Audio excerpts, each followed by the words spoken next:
Sorelle, buona Pasqua.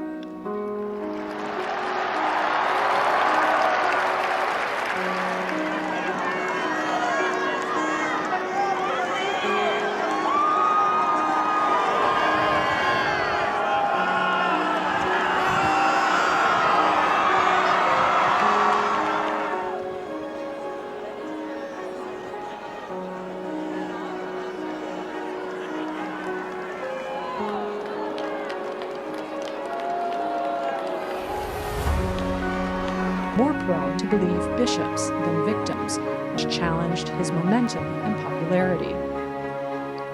L'obiettivo della Chiesa sarà dunque quello di ascoltare, tutelare, proteggere e curare i minori abusati, sfruttati e dimenticati, ovunque essi siano. The thunder of the bells rang out across St. Peter's Square before sunrise. It wasn't a celebration. It was a farewell. Inside the Vatican's modest Casa Santa Marta, a silence hung in the air like incense, thick, sacred, and final.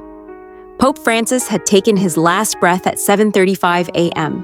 Just yesterday, he smiled and blessed babies from his wheelchair. Now, Rome was in mourning. He wasn't supposed to be the one, an outsider, a Jesuit from Argentina. He didn't want the throne. He wanted the poor, the forgotten. But in March 2013, Jorge Mario Bergoglio became the voice of over 1 billion souls, breaking centuries of tradition from the moment he said his first word as Pope, Buonasera. He rejected the palace, the gold, the pomp, and chose a dormitory instead. The people called him the People's Pope. But behind closed doors, he carried the weight of an institution gasping for relevance, battling internal rot and bleeding faith. He woke early, prayed before sunrise, and walked hallways lined with portraits of saints and sinners. He wasn't immune to the backlash. Conservatives called him dangerous, progressives called him disappointing, but every night he prayed for both. He kissed the disfigured, hugged the refugees, and washed the feet of prisoners. To some, that wasn't enough. To others, it was everything. This Easter, he appeared frail, but defiant.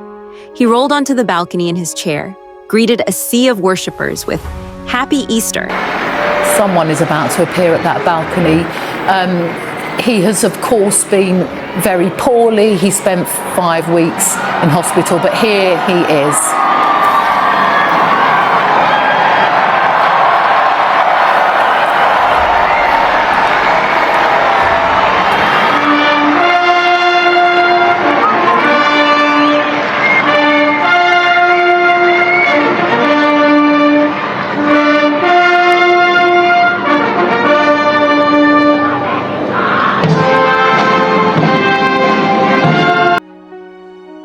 Then quietly watched his aide deliver the traditional address.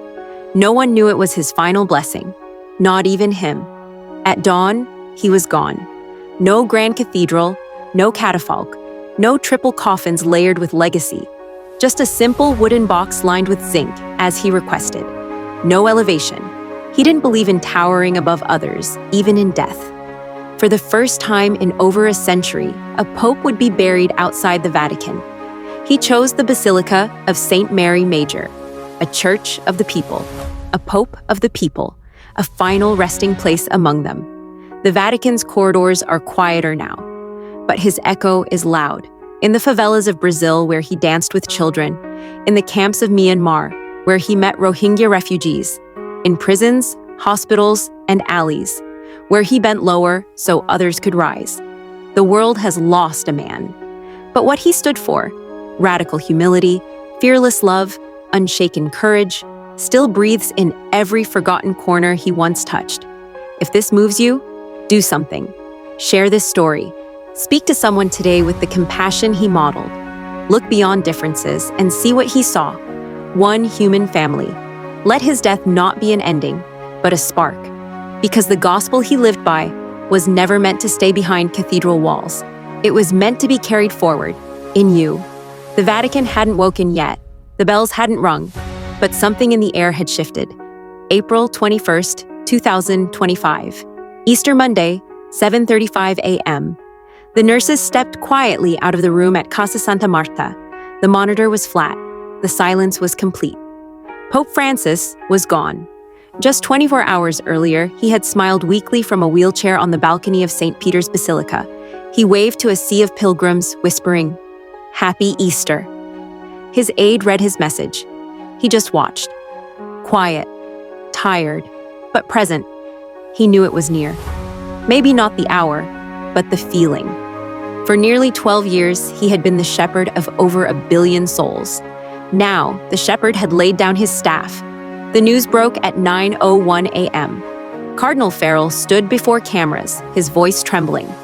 At 7:35 this morning, the Bishop of Rome, Francis, has died. That's come from the Vatican. We just have that breaking news.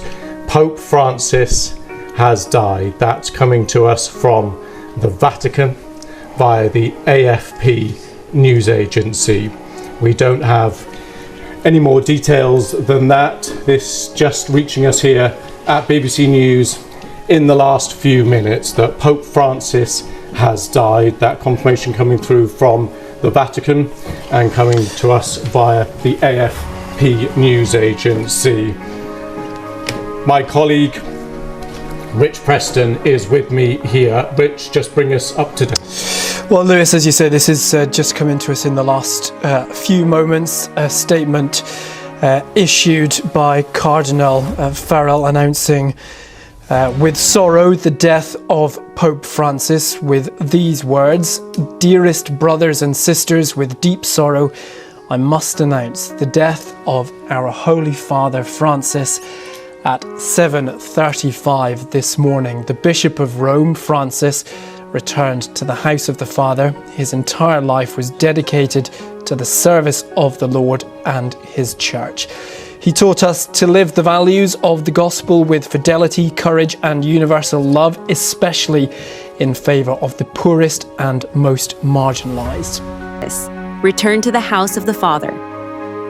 Across Rome, the bells tolled. In Buenos Aires, the city of his birth, church doors flew open as candles were lit in silence. In Manila, crowds gathered before sunrise. In Mexico City, sobs echoed through the cathedral. In Nairobi, in Krakow, in Montreal, hearts clenched, even in silence. This wasn't just a pope. This was Francisco, the one who walked into prisons, hugged the disfigured, kissed the feet of refugees, the one who chose a dormitory over a palace, who carried his own briefcase, who refused gold thrones, who rode in a battered Fiat when limousines waited. Born Jorge Mario Bergoglio, December 17, 1936, a janitor's son, a chemical technician, a man who once swept floors in a lab. He became a Jesuit, took a vow of poverty, and meant it. When others climbed ranks, he walked among addicts, slum dwellers, the dying. In Argentina's darkest dictatorship, he hid people marked for death. His hands trembled when he said Mass, not out of fear, but out of awe. And in 2013, when Pope Benedict stepped down, he was called to Rome. The conclave expected someone else, someone younger, safer, but it was Bergoglio they chose. He chose the name Francis after Saint Francis of Assisi, a man who loved the poor, the earth, and peace. No one had dared take that name in 800 years. From day one, Francis broke every mold. He didn't sit on the throne of St. Peter, he walked. His church, he taught us to live the values of the gospel with fidelity, courage, and universal love, especially in favour of the poorest and most marginalised. So that news coming after the illness that we have been, of course, covering over the last few weeks here on BBC News, and his health has been watched, of course, not just at the Vatican there, but right around the world. His health seemed to be improving because we did have those recent appearances just in the last couple of days, all unexpected. There was never any promise of specific appearances that he would make, but then he has over the last few days, over this crucial Easter period, of course, for Catholics and Christians, has been making a couple of unannounced, unscheduled appearances. He didn't live in the Apostolic Palace. He stayed in a 2-room guest house. He didn't lecture, he listened. He warned of a church that had forgotten how to cry. And he wept, often, for migrants lost at sea, for children abused by priests, for war-torn families, for the earth. He took on the Vatican's inner circle, fired the corrupt, called out greed. I hated it, but he never stopped. He was called too liberal, too radical, too silent, too loud. Conservatives loathed him. Progressives wanted more. He stood in the middle, alone. He opened doors to divorced Catholics. He embraced LGBTQ+ people with kindness, saying, "Who am I to judge?" He spoke of mercy, not rules. Relationship, not ritual. He talked of climate change before it was safe, of wealth inequality, of capitalism with no soul. He offended the powerful but gave voice to the powerless. He met with imams, rabbis, atheists, victims, leaders, street sweepers, children, but rarely rested. Easter Sunday, 2025. He was wheeled to the balcony of St. Peter's for what no one knew would be his last greeting. The crowd roared. Cameras flashed. He looked tired, but present. He waved slowly, looked out over the sea of faithful, then back at the sky. The aide delivered the speech. He watched in silence, and when it ended, he was rolled back inside. He glanced back only once, as if saying goodbye. He had planned it all. No royal display, no gold caskets, no triple coffin, nobody on public platforms. A simple wooden coffin, lined with zinc, lid removed, so mourners could see, not idolize. He didn't want to be buried beneath the Vatican. He chose the Basilica of St. Mary Major because it was for the people, not the princes. For the first time in over 100 years, a pope would lie outside the Vatican walls. He was not afraid of being forgotten. He was afraid of being misunderstood. In Kenya, children gathered in churches to pray for him. In the Philippines, lines wrapped around cathedrals just to light a candle. In Argentina, old friends placed white roses outside his childhood home.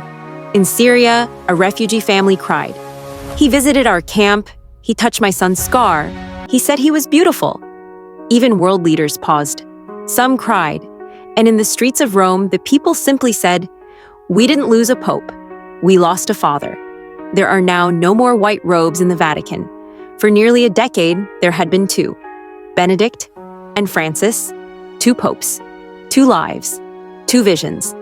Now the seat is empty, but not silent. 80% of cardinals appointed by Francis will now gather. He gave them the future. Whether they carry it forward is their choice. He wasn't perfect, but he was real. He spoke with a stammer. He smiled with exhaustion. He apologized when he failed, and in doing so, he reminded the world that holiness isn't about being untouchable. It's about being reachable. He didn't die a saint, he died a servant, and sometimes that's the greater miracle. If this story reached your heart, carry it forward. Francis believed in ordinary people doing extraordinary things with love. Start where he started, with the forgotten, the broken, the neighbor, the enemy. He didn't want applause. He wanted action. So act. Be kind when it's not easy. Forgive when it's undeserved. Speak for the silent. Feed the hungry. And love without calculation. Because that's what he died believing, and what the world still desperately needs.